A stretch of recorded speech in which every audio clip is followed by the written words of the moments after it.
এইবার নতুন এক খেলা শুরু করলো পরশুরাম। এইবার পরশুরাম তটিনীর মুখোমুখি হতে চাইছে।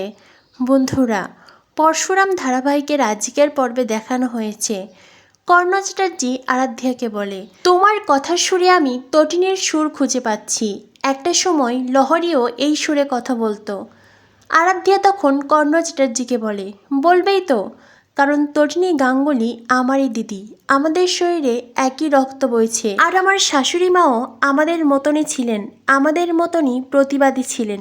আমি জানি না হঠাৎ করে কি এমন হলো যে উনি দলছুট হলেন, হঠাৎ করে উনি কেনই বা এত স্বার্থপর হয়ে উঠলেন আমি জানি না। কর্ণ চ্যাটার্জি আরাধ্যাকে বলে, আরাধ্যা, তুমি আমার কাবিরের ভালোবাসা, আমার সুখী পরিবারের একটা অংশ। আরাধ্যা বলে, সুখী পরিবার? আপনি যেই পরিবারকে সুখী পরিবার বলছেন এইটা আপনার মিথ্যা আশা, দিবা স্বপ্ন আপনার। আপনি নিজেও জানেন না অন্যায় পাপে আপনি কতটা পরিপূর্ণ হয়ে উঠেছেন। আর আপনি যদি এখনও নিজেকে শুধরে না নেন তো সামনে আপনার ভয়াবহ বিপদ অপেক্ষা করে আছে। কর্ণ চ্যাটার্জি আরাধ্যাকে কিছু বলতেই যাবে, তখনই সেখানে ডক্টর আসে আর কর্ণ চ্যাটার্জি কল কেটে দেয়। সৌরভ ডক্টরের সাথে কথা বলে বিজিতের ব্যাপারে জানতে চায়। ডক্টর জানায় অপারেশন সাকসেসফুল হয়েছে, এখন রোগীকে আইসিইউতে রাখা হয়েছে, ওনার জ্ঞান না ফেরা অবধি কিছুই বলতে পারছি না। তখনই নার্স এসে জানায় বিজিতের জ্ঞান ফিরেছে। সৌরভ বলে, ডক্টর, আমরা কি দেখা করতে পারি? ডক্টর বলে, আপনারা পরে আসবেন, আগে আমি পেশেন্টকে দেখব। বিজিতের জ্ঞান ফিরেছে। বিজিত গগানির মতো করে ডক্টরকে বলে, আমি কোথায়? ডক্টর বলে, আপনি হসপিটালে, আপনার দিকে কেউ চেম্বার চালিয়েছিল, আমরা আপনার অপারেশন করেছি, এখন আপনি কেমন আছেন? বিজিত বারবার করে কথা বলতে চেষ্টা করছে কিন্তু সে কথা বলতে পারছে না। ডক্টর এতজন মানুষকে দেখে খুব রেগে যান। ডক্টর সৌরভকে বলেন, এ কি, আপনারা এখানে এতজন মিলে পেশেন্টের কাছে এসেছেন কেন? সৌরভ ডক্টরকে বলে, ডক্টর, আপনি ভুলে যাবেন না আমি ক্রাইম ব্রাঞ্চের একজন অফিসার, আমি তদন্তের জন্য পেশেন্টের কাছে আসতেই পারি, আপনারা আমাকে বাধা দিতে পারেন না। ডক্টর সৌরভকে বলে, আপনি না হয় তদন্তের কাজে এখানে এসেছেন, কিন্তু ওনারা এখানে কেন এসেছেন? কর্ণ চ্যাটার্জি ডক্টরকে বলে, আপনাদের এই হসপিটালের যিনি আছেন কর্তৃপক্ষ, যাকে দেখেই আপনারা স্যার স্যার বলেন, যার চাকরি করছেন, আমি তাকে কল করছি। এই বলে কর্ণ চ্যাটার্জি হসপিটাল কর্তৃপক্ষের সাথে কথা বলে আর তারপরে ডক্টরের সাথে কথা বলিয়ে দেয়। ডক্টর কর্ণ কাভির সৌরভকে বলে, ঠিক আছে, আপনারা পেশেন্টের সাথে কথা বলুন, তবে হ্যাঁ, মনে রাখবেন উনি এখনও পুরোপুরি সুস্থ নন, তাই ওনাকে বেশি উত্তেজিত করবেন না। এই বলে ডক্টর ওখান থেকে চলে যায়। সৌরভ নার্সকে ওখান থেকে চলে যেতে বলে। এরপরেই সৌরভ বিজিতের কাছে জানতে চায়, কে তোমাকে অ্যাট্রাক্ট করেছিল, কেই বা চেম্বার চালিয়েছে, তুমি কি কাউকে দেখেছো? তার চেহারা কেমন, দেখতে কেমন, সে কি ডেলিভারি বয় সেজে এসেছিল? বিজিত সৌরভকে বলতে চেষ্টা করলেও সে পরশুরামের নাম বা সেই লোকটির নাম বলতে পারছে না। বলার চেষ্টা করছে কিন্তু শেষ অবধি তার গলা দিয়ে স্বর বেরোচ্ছে না। এটা দেখে কাবির বলে, আমার মনে হয় এখন ওকে ভেবে প্রেশার দেওয়া ঠিক নয়। কিন্তু সৌরভ হাল ছাড়ার মানুষ নয়। সৌরভ বারবার করে জানতে চায় কে সেই লোক। সৌরভ বলে, আমাদেরকে জানতেই হবে কে আড়াল থেকে এই খেলা খেলছে। তখনই নার্স এসে দেখে পেশেন্ট খুব উত্তেজিত হয়ে উঠেছে। নার্স ডক্টরকে ডাকে। ডক্টর বলেন, ইমিডিয়েটলি ওনাকে ইঞ্জেকশন পুশ করতে হবে। আর আপনারা কি, হ্যাঁ, পেশেন্টকে আপনারা যদি এইভাবে প্রেশার ক্রিয়েট করতে থাকেন তো শেষ অবধি হয়তো ফল খারাপ হবে, আমরা হয়তো চাইলে আর ওনার কিছুই করতে পারবো না।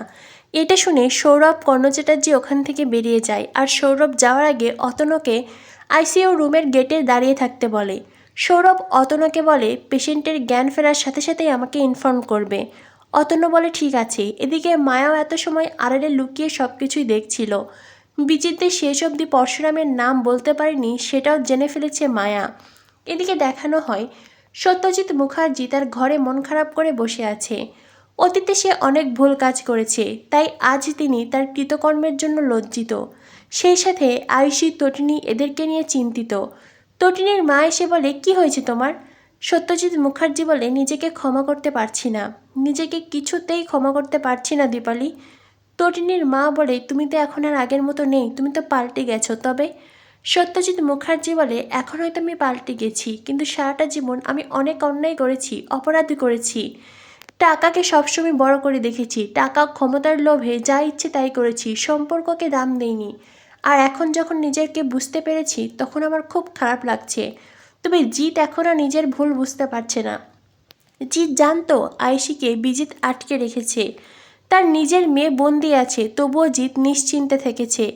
আমিও আমার ভাইকে শাসন করতে পারিনি, জোর গলায় তাকে বলতে পারিনি তার মেয়ে কোথায়। এই সব কিছুর জন্য নিজেকে বড্ড দায়ী মনে হচ্ছে দীপালি। তটিনীর মা বলে এইসব নিয়ে চিন্তা করো না। তখনই সেখানে আসে ভূমিকা এসে বলে এইসব নিয়ে চিন্তা করেই বা কী হবে জেঠু, যারাই অপরাধগুলো করছে তাদের তো কোনো চিন্তাই নেই, কোনো অনুতাপ নেই। তটিনীর মা বলে আয়েশি কি খাবার খেয়েছে? ভূমিকা বলে হ্যাঁ, খাবার খাইয়ে দিয়েছি, গিয়ে দেখছিলাম ও তটিনীর সাথে ফোনে কথা বলছে। তটিনীর মা বলে বিজিতের ব্যাপারে তটিনী নিশ্চয়ই জেনেছে। ভূমিকা বলে হ্যাঁ, তটিনী বলল পরে কথা বলবে। তটিনীর মা বলে জানো তো, আমার মেয়েটাও গভীর ষড়যন্ত্রে ফেসে গেছে। কেউ বা কারা আমার মেয়েটাকে ফাঁসিয়ে দিয়েছে। আমার মেয়ে আমার জামাইকে শেষ করতে পারে না। আর তাছাড়া পরীক্ষিত নামের এই ছেলেটা, ও তো আবার আমার মেয়ের পিছনে উঠে পড়ে লেগেছে, তাকে কলঙ্কিত করতে চাইছে। আমার মেয়েটা কি করে রক্ষা পাবে আমি জানি না। সত্যজিৎ মুখার্জি বলে এখন তো আমাদের একটাই ভরসা, নন্দিনী। তখনই সেখানে আসে নন্দিনী বলে নন্দিনী মুখার্জি যখন কারো ভরসা হয়ে পাশে দাঁড়ায় তখন সে তার কাজ সম্পন্ন করে, সে হিসেব বুঝে তারপরেই কারো ভরসা হয়ে পাশে দাঁড়ায়। সত্যজিৎ মুখার্জি বলে তুমি পারবে তোমার বোনকে বাঁচাতে? নন্দিনী বলে যদিও এই কেসটা জলের মতো সহজ নয়, তবু আমি চেষ্টা করব। তখনই ভূমিকা বলে কিন্তু যে তোমাকে ঠিক করেছে, যে তোমাকে টাকা দিয়েছে সে তো কর্ণ চ্যাটার্জি, আর কর্ণ চ্যাটার্জি কখন কী করে তার কোনো গ্যারান্টি নেই। তুমি কি শেষ অবধি পারবে নিজের বোনকে বাঁচাতে? নন্দিনী বলে ভূমিকা তুমি আমার প্রতি ভরসা রাখতে পারো। নন্দিনী মনে মনে ভাবে যতই হোক তটিনী তো আমার বোন, একই মায়ের গর্ভে জন্মেছি আমরা, আমাকে তো পারতেই হবে এটা। সত্যজিৎ মুখার্জি নন্দিনীকে বলে নন্দিনী সবসময় একটা কথা মনে রাখবে, টাকার চাইতে সম্পর্কের দাম অনেক বেশি। হ্যাঁ, এই কথাটা হয়তো আমি একটা সময় বুঝতাম না, কিন্তু এখন আমি বুঝি। একটা সময় আমি আমার জামাইকেও বুঝিনি। টাকা ভালোবাসা এই সব কিছু আমি একই দাঁড়িপাল্লায় মেপেছি, কিন্তু টাকার চাইতে ভালোবাসার সম্পর্কের মূল্য অনেক বেশি। আজ আমি জানি আমার জামাই শিবপ্রসাদের মতন একজন জামাই পাওয়া সত্যিই গর্বের বিষয়। এরপরে নন্দিনীকে সত্যজিৎ মুখার্জি বলে কখনো টাকার কাছে বিক্রি হয়ে যেও না, আমি আমার সে আগের মেয়েটাকে ফিরে পেতে চাই। নন্দিনী বলে ড্যাডি, মানুষ বদলায় আর সেই সাথে সময়ও বদলায়, তবে তুমি কোনো চিন্তা করো না, এই কেসটা আমি লড়বো আর আমি তটিনীকে রক্ষা করব। এদিকে দেখানো হয় পরশুরাম বসে বসে তার চেম্বার দেখছে আর ভাবছে আর মাত্র দুটো আছে, আর মানুষ আছে তিনজন, সৌরভ, জিৎ মুখার্জি আর কর্ণ চ্যাটার্জি।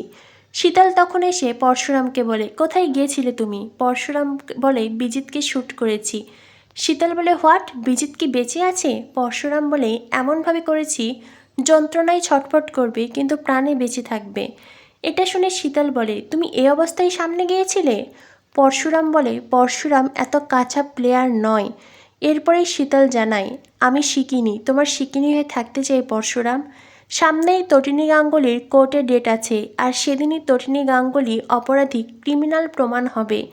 তটিনী পারবে না নিজেকে নির্দোষ প্রমাণ করতে, আর তারপরেই তুমি আসল সত্যি জানতে পারবে তটিনী তোমায় শেষ করতে চেয়েছিল, জানতে পারবে পরীক্ষিতের সাথে তটিনীর অবৈধ সম্পর্ক আছে, আর সেদিন তুমি আমার হবে।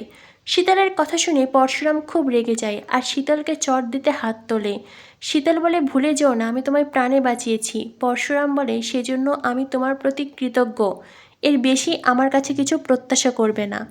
আগামী পর্বে দেখানো হবে বলরাম ভিক্ষুকের ছদ্মবেশে পরশুরামের সামনে দাঁড়ায়, পরীক্ষিতের ব্যাপারে পরশুরামকে কিছু ইনফরমেশন দেয়, আর তখনই রাস্তা দিয়ে হেঁটে আসে তটিনী। পরশুরাম বলে এবার আমার নতুন খেলা শুরু হবে। বলরাম বলে তুই তটিনীর সামনে যাবি?